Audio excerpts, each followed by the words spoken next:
Hello everyone, and welcome to 4Panel, Geek Show's dedicated comics and manga podcast. I'm your host Andrew, and as per usual, I'm joined by my co-host Mick. Hello! And Rob. Hello! So, how are we doing today, guys? Fantastic. It's way too hot, but it's okay because I did man things over this week and managed to replace my broken shower. Okay, I'm glad you clarified that, because this being a comics podcast, you saying you did man things could be confusing. Yes, there's no big swampy monsters involved, I take it. No. Giant-sized or otherwise. I didn't do man thing. I just did man, space, things. That is how you spell man thing. But you usually use capitals because it's a proper noun. Anyway, as for the show, this week we are not in fact talking about man thing. But I guess we are talking about a man and a thing. Yeah, true. I see what you've done there. This week's topic is going to be Venom, who I am, of course, obligated to say is going to get him. Yeah, I was waiting for that. Yeah. I don't feel like it's a ceremonial part of the conversation now. It never gets better, does it? No. With repeated saying, it never gets better. See, he said it's a ceremonial thing. Now I'm just imagining Andrew in front of an altar with like a big hat going, Venom, he will get them. Verily, he is going to get them. Yes. Anyway, yeah, this week we are going to be talking through some Venom comics. Also, I feel like as I was kind of doing the notes for this show, I realised basically what I've done is just made like a Venom timeline. Yeah, I noticed that. So it's initially a bit awkward because Venom is one of those characters where it's a bit tough to say, like, where do you start? Yeah. Because if we want to be really technical about it, Venom first appears in the comic book event Secret Wars when Spider-Man gets his new black costume.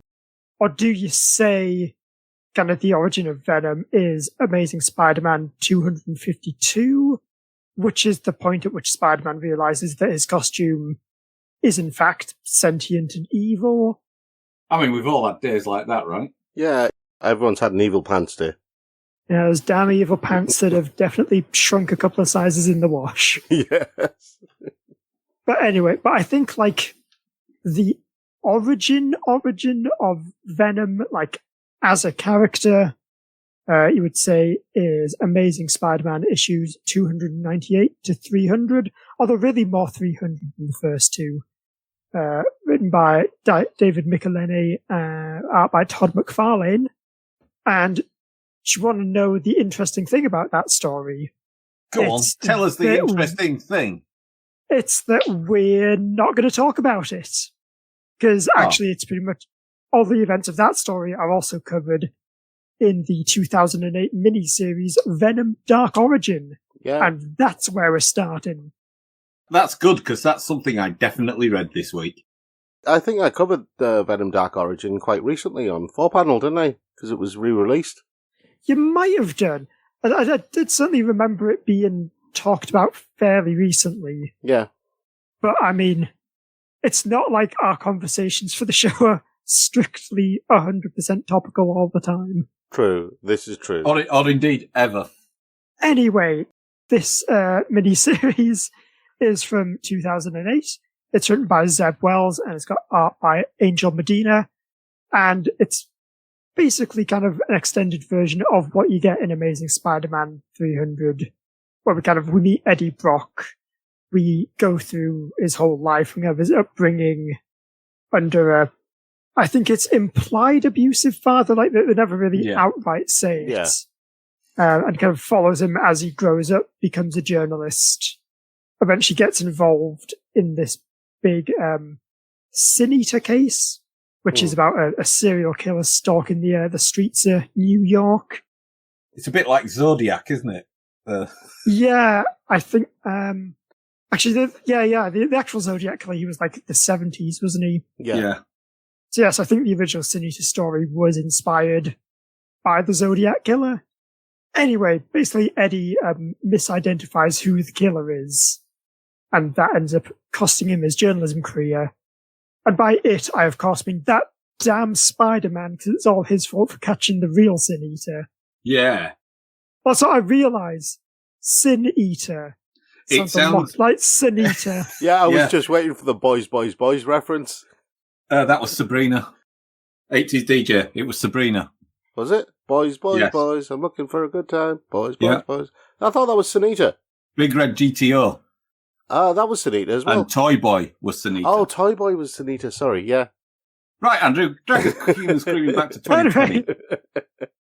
Yeah, so Eddie Brock hits a bit of a low patch, but luckily, meets a certain special someone that drags him out of it. And by special someone, I mean alien gloopy symbiote. They emerge, become Venom, the chompiest boy. And from there, the rest is history. Very complicated history. It is indeed, but what did we think of Venom Dark Origins? Or Origin, even, singular? I like it, but the artwork, I found some bits of it decidedly creepy, especially when it does the whole, when he finds the cat and he does that smile. It was easy.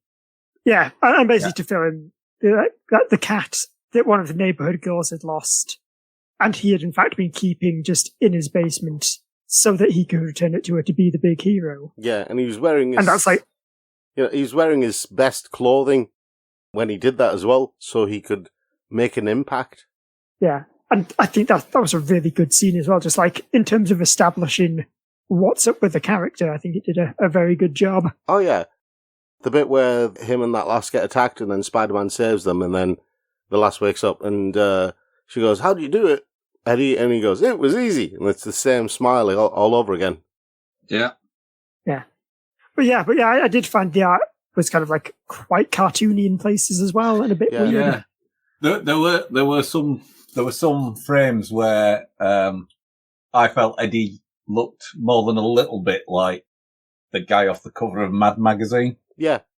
Yeah, especially like when he was a kid, he's got like that same ridiculously giant head. Yep. Yeah. Which would put a whole different spin on Mad Magazine, it has to be said. Yeah. I feel like that is one of the big problems in comics, though, is that when you are drawing a child, you either get weird Mad Magazine cartoon or just small adult. Yeah. But no, it's a good story. I liked the ending, like, despite it being very comic booky, just the idea of like Venom having Spider-Man tied up inside a church bell and trying to crush him with the bongy bit. Yeah. If any of our listeners are, what is it? Is it chorister?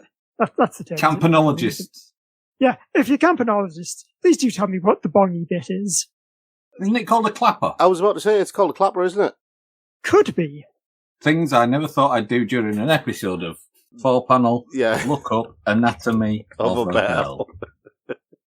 It is indeed the clapper on none of the diagrams of a bell that I have just called up from the interwebs. Does it get referred to as the dongy bit? No, the bongy bit. Hey. Or the bongy bit? Yes. Sorry, the bongy bit, as in the bit belonging to classic comic supervillain Dr. Bong. I thought Dr. Bong was a bit too chill to be a supervillain. I don't know what you're talking about, Rob. This is a clean podcast for clean teens. And homicidal symbiotes who are also in love with their former partner. Yeah. That was a fun bit at the end as well, where Eddie's kind of like trapped in the tube and the symbiote's like rising off him in a big like venomy cloud. Yeah. I did like Dark Origin. I felt it told a more complete story than the original, was it 1963? When they did the whole Eddie Brock becoming Venom? Oh, no, Rob, no. I can't remember. Venom, that was like, that was 1988, the original Venom storyline. Oh, right. I was thinking it was 80s, because I remember it being a thing, and all my comic reading buddies at the time were very excited about Venom. They were completely heedless of the fact that he was in fact going to get them. I mean, it was a simpler time back then, wasn't it? True. It was, yeah. True. Anyway, can you imagine going back to 1988 and explaining to someone, having just read Amazing Spider-Man 300, about the Venom movie? Well, while you're sat there listening to Sunita's cover version of Boys, Boys, Boys. Do you know why I thought 1963 is? You know when you put the reading list in the chat, you referred to Spider-Man and you put 1963 in brackets, which is where I got that from. Oh, right, yeah, because that's kind of how the series listing was. Because that is the date that Amazing Spider-Man first started. Yeah. That's why that date was in my head. Also, can you imagine a movie of Venom coming out in 1988? Oh God, no. You do know... Using only practical effects. Oh, it's going to be the Toxic Avenger all over again, isn't it? I mean, unless we ended up with, like, John Carpenter's The Venom. Which, weirdly, I would see that. I would watch John Carpenter's version of Venom. I mean, yeah, I feel like that's a not controversial opinion. Anyway, back to Venom comics. So, after that, kind of moving on timeline-wise, we get sort of two stories that, in my mind, I like to refer to them as the next two parts of the Venom trilogy. And those are Amazing Spider-Man issues 315 to 317, The Return of Venom, from 1989, and issues 346 and 347, Venom Wins, from 1991. And both these are written by David Michelinie. The first one's got art by Todd McFarlane again, second by Eric Larson. And something I think is quite fun with the art of these ones is if you compare them to kind of the original storyline, you can see Venom kind of develop visually. So like in that first storyline, he's just basically muscular Spider-Man with a mouth. Then in the second one, he's got kind of more like claws and more pointed teeth. And then by the third one, he's just full on, like 7 feet tall, jaw the size of a small canyon, tongue flailing everywhere, slobber going all about the place. Eric Larson's Savage Dragon, isn't he? He is indeed Savage Dragon, but yeah, before that he did he worked at Marvel as an artist, then was one of that lot that went on to found Image, I believe. Yeah. I thought that name sounded familiar. Along with Todd McFarlane. Yeah. Whose name also sounds familiar. Yes, weird, isn't it? Yeah, that Todd McFarlane helped invent Venom, and then went to Image and started writing about a black-suited, morally ambiguous character with lots of flaily tentacle things and occasionally big chompy jaws. Yeah. But Spawn has a cape, so he's a different character. I was about to say you can tell the difference. One has a cape, the other doesn't. Anyway, so what I like about these two stories is I think they're kind of all together what establish Venom as one of Spider-Man's like best villains. Because it's the idea of like this basically yearly storyline where Venom just like, he comes back again and again.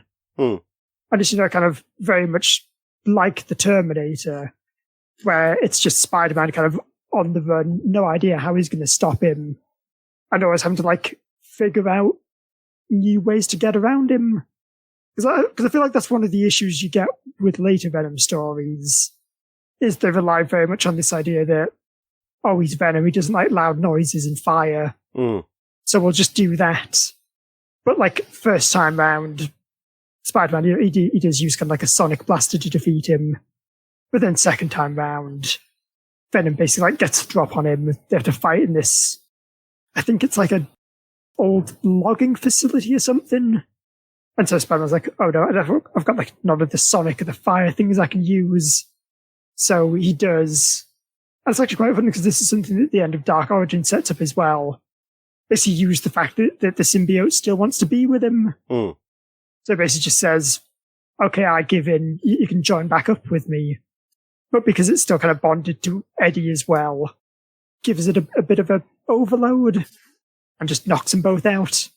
Yeah, I think that was one of the things that I liked about how they changed the symbiote, to basically add a degree of intelligence to it. It wasn't simply this goop that just relied on its instincts. Because I think, very early on when they first introduced it in Secret Wars, wasn't it just kind of a goop that just happened to work, but they didn't actually give it any thoughts or anything? Oh, yeah. Well, like, initially it was just goop. Yeah. Then I think it was evil goop. And then, like, they kind of made it sentient, quite pissed off goop. Emotional, I'd say. Emotional. Yeah. Spurned, I think, kind of spurned lover is very much the vibe they want to go for. Yeah. Which I think kind of makes it not surprising that originally Venom was actually supposed to be a woman. Like, that was the original concept for the character. Yeah. Before some of the editorial at Marvel. I think the idea was it was kind of like a little bit of they don't like the image of Spider-Man, beating up a girl. Yeah. And B, this kind of self-sustaining feedback loop of, well, we shouldn't make her a female villain because Spider-Man doesn't have female villains. But then, of course, Spider-Man doesn't have good female villains because you don't make any female villains for him to fight because he doesn't have any good female villains. So you don't make him any good female villains to fight. So he doesn't have any good female villains. But then you're going to get... I mean, it's very much comics publishing logic, isn't it? Yeah, exactly. But then you're going to get the people going, Black Cat's a villain. You're like, is she? You mean Poundland Catwoman? Yeah. She's a villain. I mean, to be fair, for a while she was also Poundland Kingpin. Yeah. That wasn't a very good storyline. Oh, God. I'm just imagining Black Cat cosplaying as Kingpin. One of those bald caps on. On one of those inflatable sumo suits. I would read that comic. What was up of Kingpin's master plan? Tell me, Spider-Man, how can you stop me when you can't even tell which one is the real me? Anyway, but Venom wins is like a fun ending. It's basically Spider-Man, like, kind of finally realizes the trick with Venom, which is that, like, he's not a conventional supervillain. He doesn't want to take over the world. All he wants to do is kill Spider-Man. So he just fakes his death. Yeah. Just, like, sticks his costume on a skeleton, buggers off on a boat. And then, literally, it just ends with Eddie going, well, Spider-Man's dead, may as well chill out on an island for a while. And then we reach the mid-90s. Yeah. So this is what I think is known as the Lethal Protector era. Yes, it is. Where Venom suffered the curse of all cool comics characters. He got popular. I thought you were going to go with pouches. Yeah, popular works. I was going to berate you for the idea of Venom with pouches, but hold on to that thought for a while. See, I think the issue, though, is that Venom, as we've seen from like the first few stories on this list, not actually, that heroic a character. No. He's a vengeance-driven symbiote wrapped around a pathological liar. Who isn't averse to eating things? But in the end, at the heart of it all, aren't we all? Yeah, but Venom's more of a goat in that he'll chew on anything. Yeah, that brings us on to probably the dumbest part of the Lethal Protector storyline, which is, hey, do you know Venom's insatiable bloodlust? Mm-hmm. Turns out it can actually be controlled if you just feed the symbiote chocolate. Yeah. Okay. And that's how you make your alien serial killer a marketable kids character. See, when I read that, I just thought, hang on, chocolate, bloodlust. Will this work on vampires? Is this some secret vampire technique that no one's told us about? No, vampires just have to paint things red and give it to them. Can you imagine, though, approaching Dracula with a dairy milk? You'd have to have it sharpened at one end, though. Or just have two that you kind of hold together as a cross. Until they melt from your sweaty palms. Oh, it's working, Dracula's being repelled, we can finally chomp. Oh, no. Actually, I feel like that does actually work as like a dairy milk advert, though. Yeah, it does. If you just have some kind of dairy milk, it's irresistible.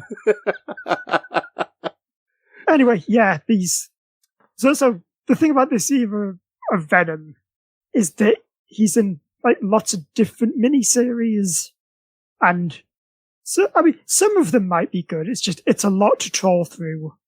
Oh. And a lot of it is very mediocre 90s comics. Yeah.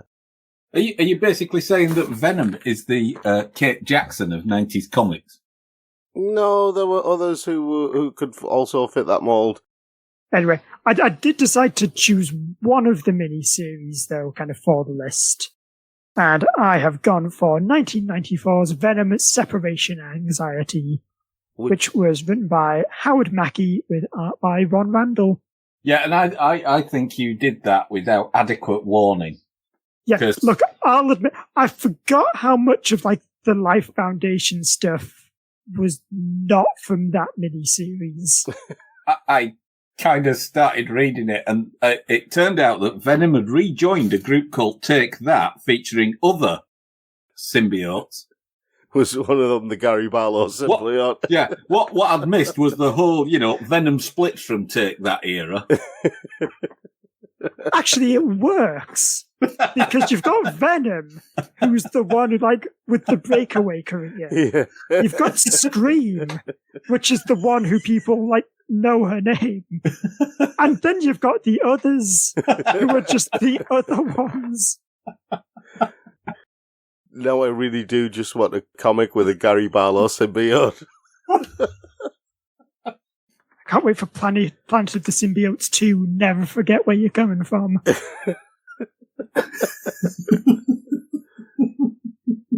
Anyway, to fill in the gaps then.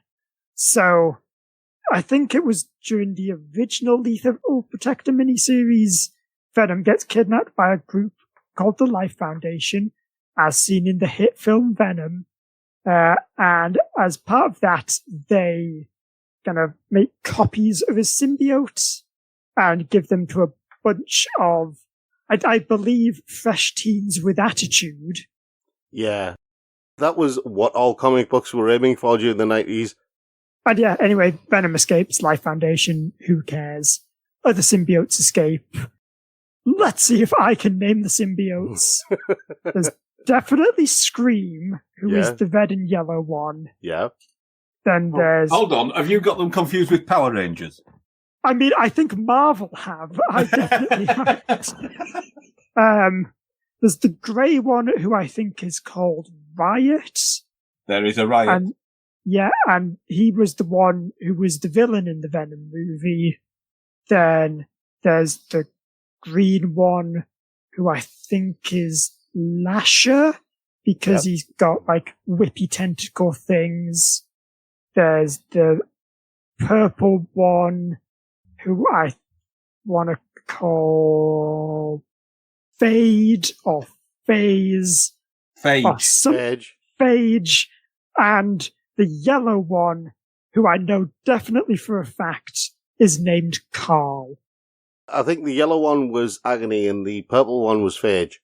I don't care. I choose to believe the Venom Separation Anxiety canon, where one of them's called Carl, and that's just his name. Carl's just the name he uses while he's doing his nefarious tasks of answering letters in a weekly column in the Daily Bugle. I'll go for a drink at Moe's Tavern with his best friend, Lenny. Anyway, Separation Anxiety. It's still, I would say it's still quite a cheesy, very 90s comic book, but I think it is important in that that's like the first time you get Eddie Brock starting to consider that maybe the symbiote isn't, such a great thing after he witnesses all the Life Foundation symbiotes kind of go a bit nuts and try and kill each other.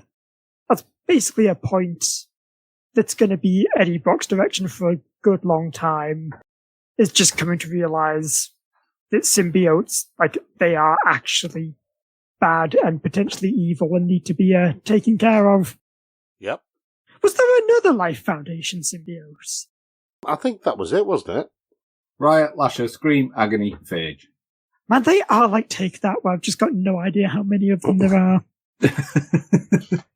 Like, you'll be watching them perform, and I swear they have an extra guy who occasionally comes out, dances around, and then just disappears into the background again. Wouldn't it be funny if these were symbiotes that could only attack on a key change as well? Oh God, it is Power Rangers, isn't it? It is, because I mean, didn't that happen in Power Rangers all the time? The Black Ranger would suddenly appear and help them, and then disappear again, and nobody knew who he was. Separation Anxiety was also adapted as a video game, only it wasn't. Yeah, I can understand that. I feel like even for a video game, this plot is a bit hard to follow. Yeah. The thing is, they stole the title, Separation Anxiety, and actually made a video game of Lethal Protector. Yeah. Yeah, that's video games and comics through and through, isn't it? Yep. Also, what I did like in Separation Anxiety is the bits where, like, the symbiote's just being held by its own, and it kind of escapes, and just starts kind of like Metal Gear Soliding about. Just like drooping down from the rafters, picking guys up, possessing random truckers and getting into brawls. Yeah, because it's just trying to find Eddie, isn't it? Initially. It is, which, I mean, I think that's like the genuinely good thing, is it's a bit tragic that, like, you go from the symbiote, who all it cares about is finding Eddie and getting back together with him, and Eddie, who's very much, oh no, wait, symbiotes are evil. I'm so Destroy over them this all. relationship. Yeah. Only to find out he's got a kid. You know, it's a good thing that Separation Anxiety was written in the 90s. Otherwise, you'd probably get a bit where, like, the symbiote slithering about, and it suddenly checks, like, a random goon's phone to see that Eddie's changed his status to, it's complicated.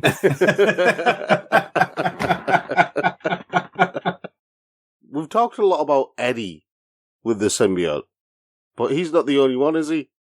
Indeed, he isn't. So that does kind of bring us to a quick pit stop with Marvel Knights Spider-Man from 2004, which just, it's not a great series. It's written by Mark Millar. That's probably all I need to say. Yeah.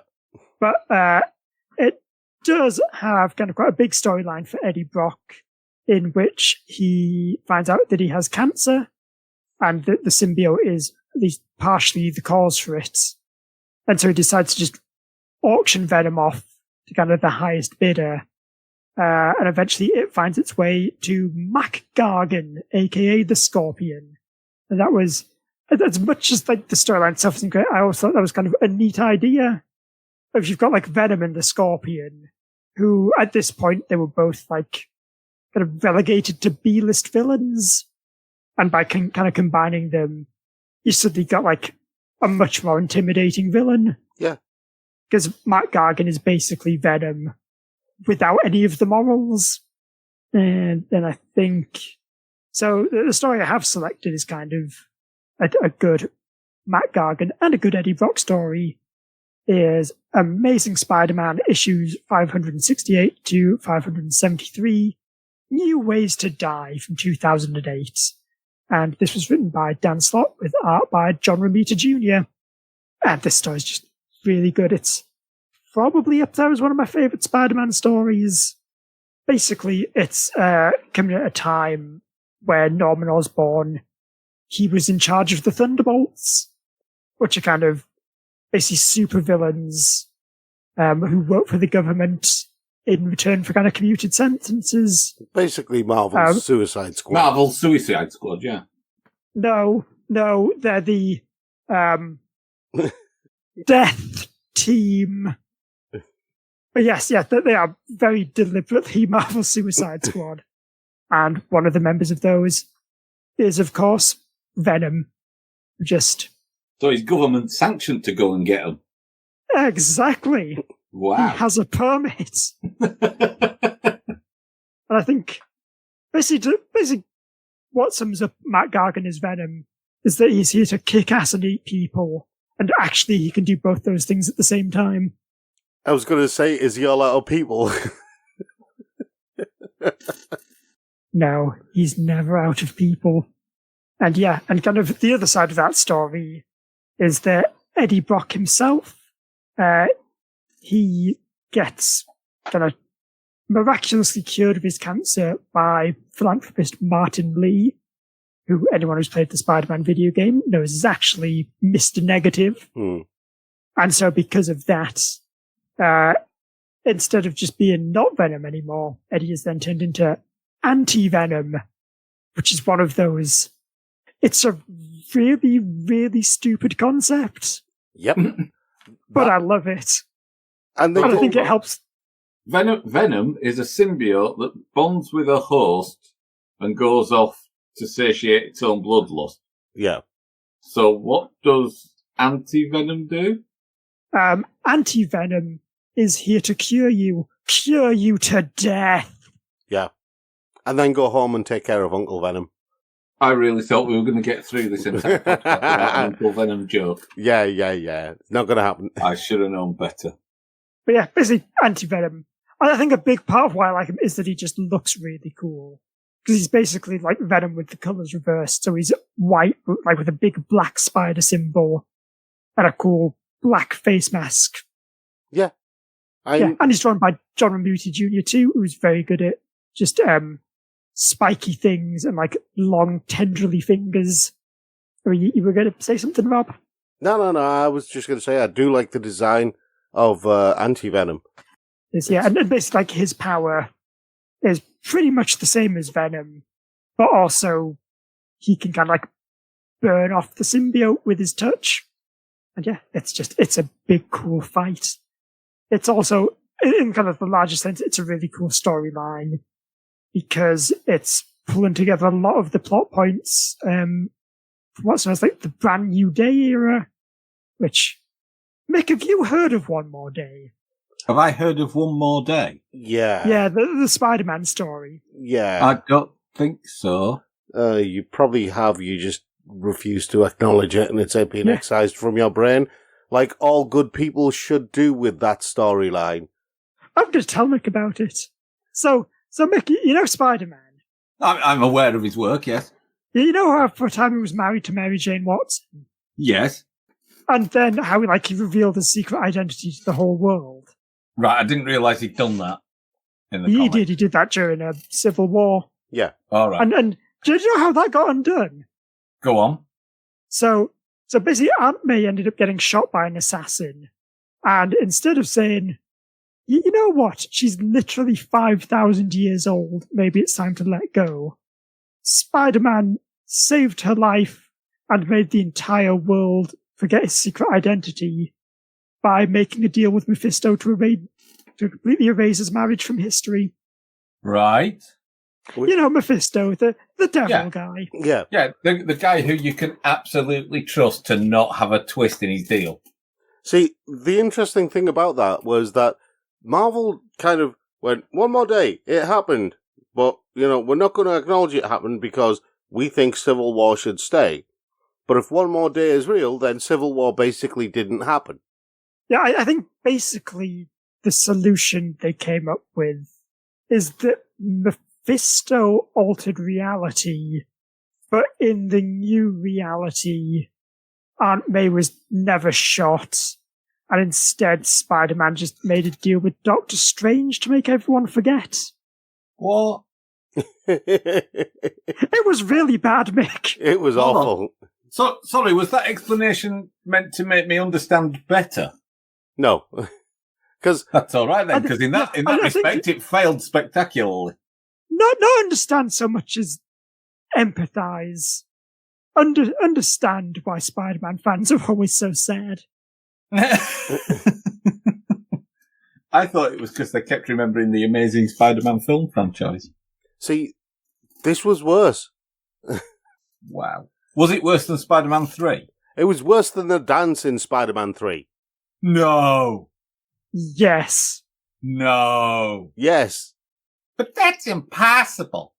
Search your feelings, you know it to be true.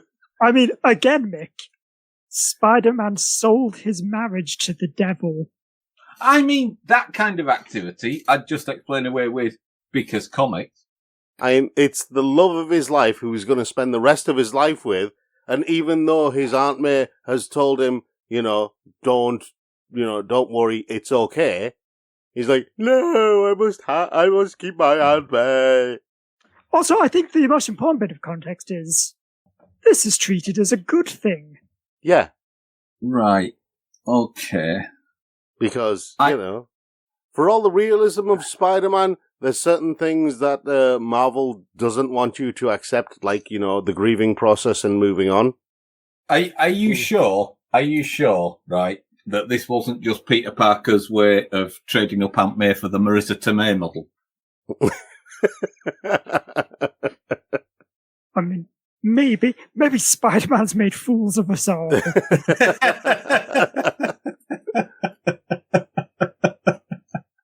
Anyway, the point I was going to make is that the storylines after that, where it's kind of like basically the Spider-Man reboot, those are actually pretty good.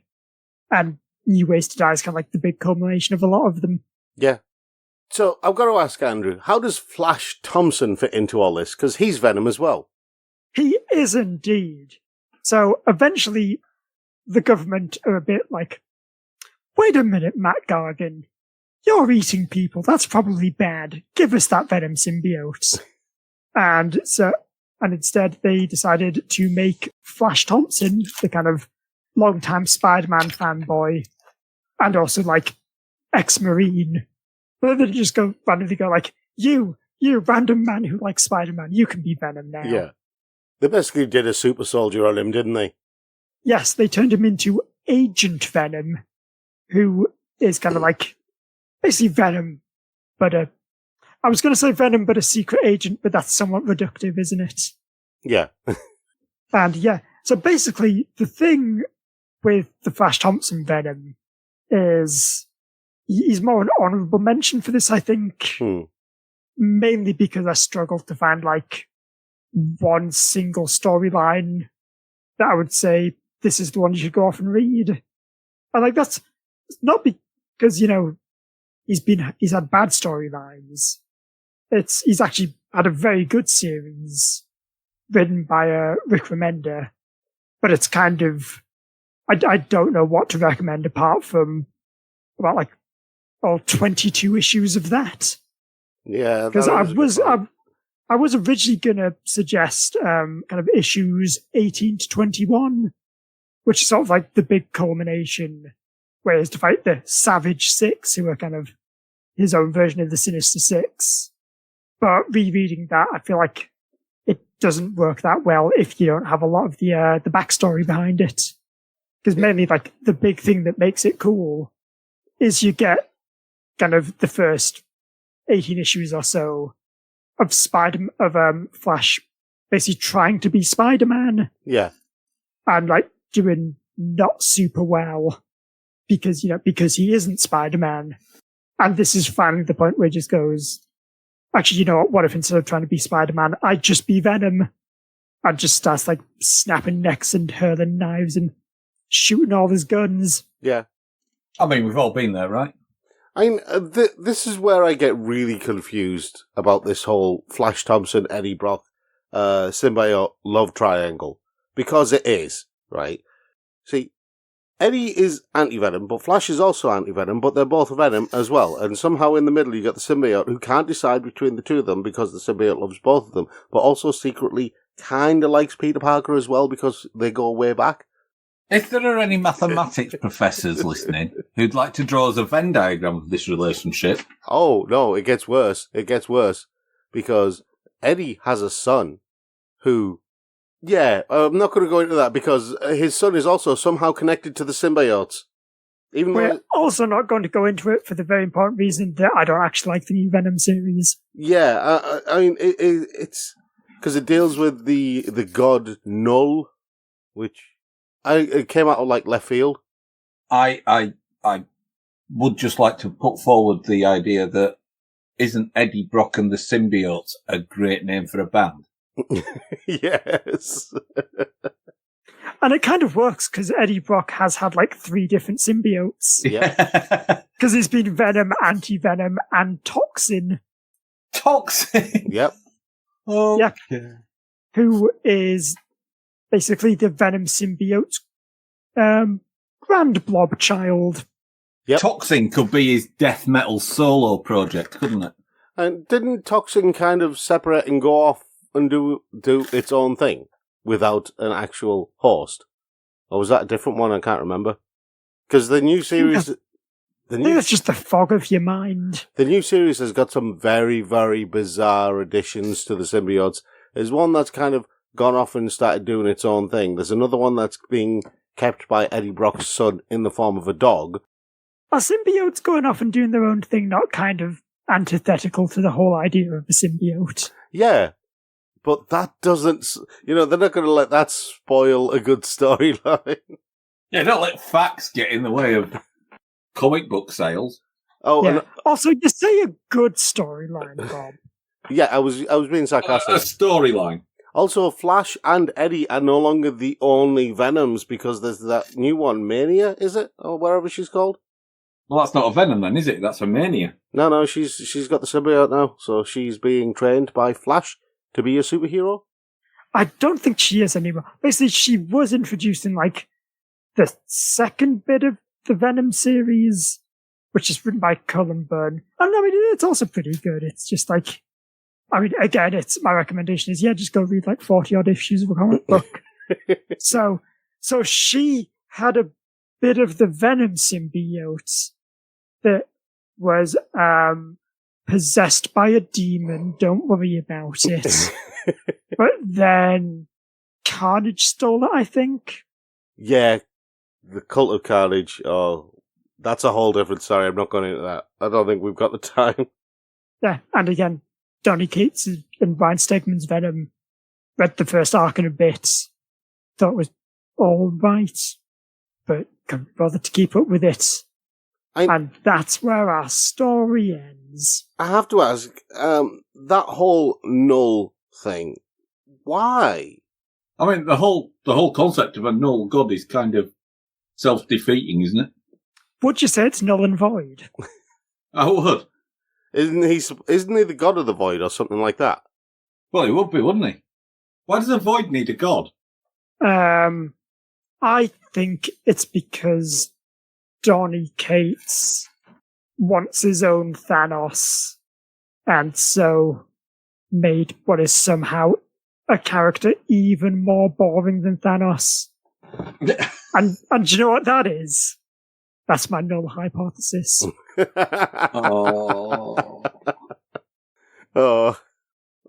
yeah, Andrew is exactly right. Null is like one of the dullest villain characters, and I hesitate to use the term villain because, in order to be a villain in anything, you have to have a certain degree of, let's say, force of character. Let's define it as that. Yeah, because I was going to say, I'd also take umbrage at you using the term character. Yeah, but I mean, if you look at any of the better supervillains, there's always a reason for their actions, a reason for their behavior. There's, they've got that kind of willpower behind their actions. Dr. Doom, for example, in all his constant quests for power, he's a king, a ruler, things like that. Yeah. Power and to defeat that fool Richards. Yeah, and to defeat that fool Richards, who he blames for all the wrong things in his life, which is fine, right? He's got some drive, some ambition, some goal. But Null doesn't have any of that, except I'm bored. I'm the chairman of the board, so I'm going to go out and do stuff because I'm bored. See, the problem is I've now done a complete 180 on Null. Now I really want him to be used in the MCU, and they should get Iggy Pop to play him. And head up rival band, Null and the Voidoids. Yes, that's the plot in Venom. Venom 3, Eddie Brock has to defeat Null in the Battle of the Bands in order to save the rec center. No. Venom 3, Pitch Perfect 4. No, because Null is basically kind of trapped at the center of the planet Clintar, which all the symbiotes are from. So it'd be Eddie and the symbiotes versus Null and the Clintars. I mean, that's a bit of a naff band name, to be honest. Yeah, but Null is a naff villain, so Eddie and the symbiotes works as a band name. Null and the Clintars is the kind of thing that some teenager who doesn't really understand metal would come up with. Maybe it's a death metal duo, Null and Void. What, like Simon and Garfunkel? Yeah. Hello, darkness, my old friend. We could bring in Flash Thompson as Venom's agent. Yes. Because he is Agent Flash already, isn't he?